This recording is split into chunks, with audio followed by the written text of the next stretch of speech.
हौजिक थबक्की पाउ पिजरी।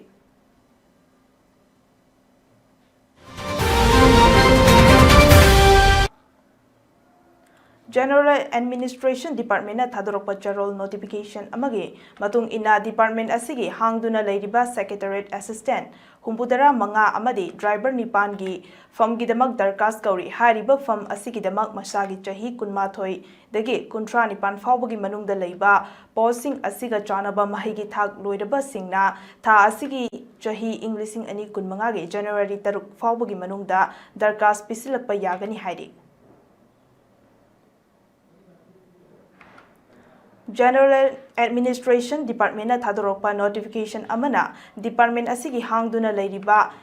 stenographer gi firm nipan gidamak darkas kauri hariba firm asigi damak masagi chahi kunmathoi dagi kuntra nipan fawbagi manungda leiba mahigi tha graduate loiraba steno amadi computer gi knowledge leiraba miyoi singna lagliba chahi Englishing ani kunmanga gi January 3 fawbagi manungda darkas pisilakpa yagani hairi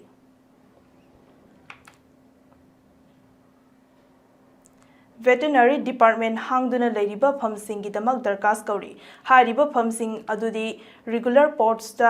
veterinary field assistant humfu primary investigator ani veterinary attendant sama aduga contractor LDC kuntra manga driver mapan veterinary attendants Marifu Mapani hariba phamsing asigidamak masagi chahi 19 dagi kuntra nipan fawbagi manungda leiba posting asiga chanaba mahigi thak loiraba singna January thagi tang 3 fawbagi manungda darkas pisilakpa yagani hairi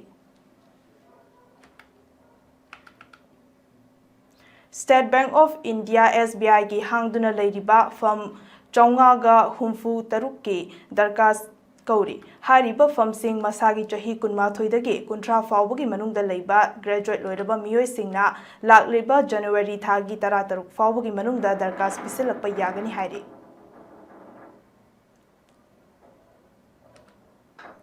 New India Assurance Committee Limited ki hangduna leiriba assistant post songa gidamak darkas kauri hariba phamsing asigidamak chahi kunmathoi dagi kuntra fawbagi manungda leiba mahigi tha graduate loiraba singna January 18 fawbagi manungda darkas pisilakpa yagani hairi